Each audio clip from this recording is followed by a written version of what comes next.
කඩලාන කෞතුකාගාරය අද බොහෝ විද්වතුන් එකතු කරගෙන තරුණ සත්ත්වයන්ගේ සංගමයේ සභාපතිතුමා ඇතුළු කණ්ඩායම එකතු කරගෙන විශ්වවිද්‍යාල ළමුන් එකතු කරගෙන පාසල් සිසුන් එකතු කරගෙන ජාත්‍යන්තර කඩලාන සංරක්ෂණ දින උත්සවය ලංකා කඩලාන කෞතුකාගාරය හා ඉගුණුම් මධ්‍යස්ථානයේදී පවත්වනු ලැබුවා.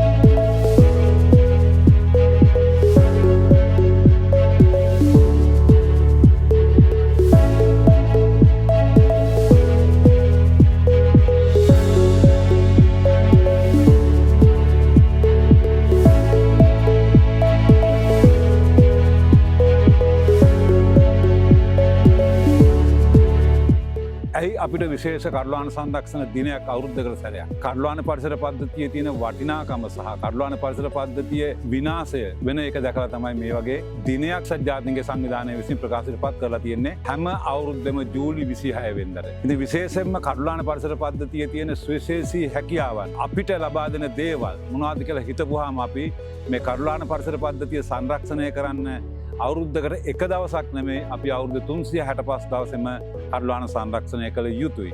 ඉතින් ඒ නිසා තමයි ලංකා කඩලාන කෞතුකාගාරය හා ඉගුණුම් මධ්‍යස්ථානය විශේෂයෙන්ම තරුණ ප්‍රජාව ඔවුන්ව දැනුවත් කරලා පරිසර සංරක්ෂකයෝ විදිහට ඔවුන් යොමු කරන්න අපේ රටේ අනාගතය මේ වෙනකොට හිගයක් තියෙනවා පරිසර සංරක්ෂකයින්ගෙන්. ගොඩාක් දෙනෙක් පරිසරයේ තියෙන දේවල් භුක්ති විඳලා පරිසරය සංරක්ෂණය කරන්න ඉන්නේ බොහොම අතලොස්සක් විතරයි.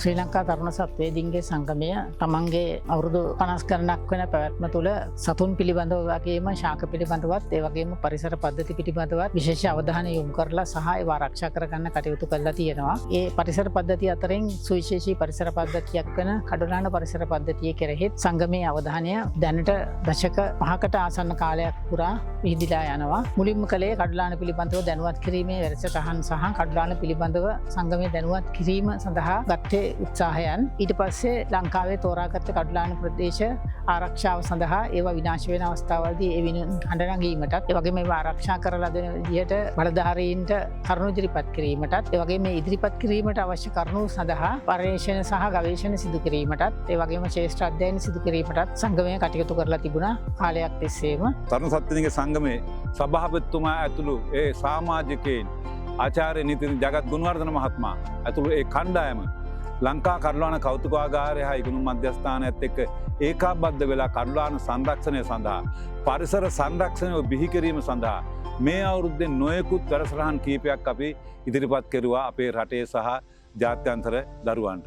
ඒකදී විශේෂයෙන්ම සඳහන් කරන්න ඕන අපි පාසල් දරුවෝ ගෙනල්ලා කඩලාන පිළිබඳව දැනුවත් කිරීමක් කරලා ඒට අමතරව තරුණ සත්ත්වයන්ගේ සංගමේ සමාජිකයන් ඇවිල්ලා කඩලාන පරිසර පද්ධතියේ ජීවත් වෙන සත්තු පුංචි කෘමීන් පවා කකුළුවන් බෙල්ලන් වැනි සතුන් පවා ඉතාම හොඳ විදිහට ඒගොල්ලන්ව දැනුවත් කරලා ඒගොල්ලන්ට ස්වභාවිකව පෙන්නලා දැනුවත් කිරීම වැඩසටහන් කෙරුවා.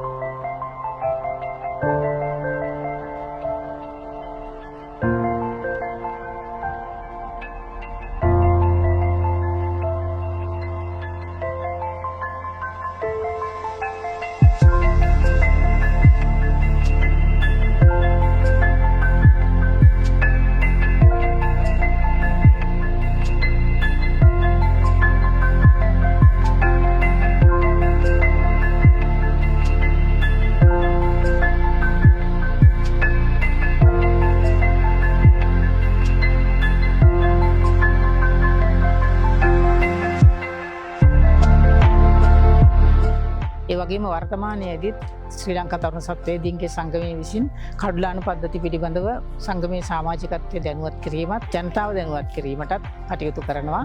ඒ වගේම ආරක්ෂා කළ යුතු සහ තොරතුරු අඩු කඩුලාන පරිසර පද්ධති සහ ඒ ආශ්‍රිත පරිසර පද්ධතිවල අධ්‍යයන කටයුතු කරලා ඒවයි හමුවෙන සතුන් කවුද, ශාක කවුද, කඩුලානවල ශාක මොනවද, ආශ්‍රිත ශාක මොනවද, ඒ ආශ්‍රිතව හම්බ වෙන සත්ව ගහණය කොයි වගේද, පදවීමේ තර්ජනයට ලක්වෙච්ච විශේෂ සහ ආවේනික විශේෂ ඒ අතර ඉන්නවාද කියනවා වගේ කරුණු පිළිබඳව විශේෂයෙන් සැලකිලිමත් වෙලා අධ්‍යයනයන් සිදු කරනවා. ඒ වගේම මේ කරන අධ්‍යයනයන් වල ප්‍රතිඵල වනජීවී සංරක්ෂණ දෙපාර්තමේන්තුව, වන සංරක්ෂණ දෙපාර්තමේන්තුව, මධ්‍යම පරිසර අධිකාරිය සහ පරිසර අමාත්‍යාංශය වැනි ආයතන වලට ලබා දෙනවා. මේ ප්‍රදේශ ආරක්ෂා කර ගැනීම සඳහා වැදගත්කම අවශ්‍යතාවය පෙන්눔 කරන්න.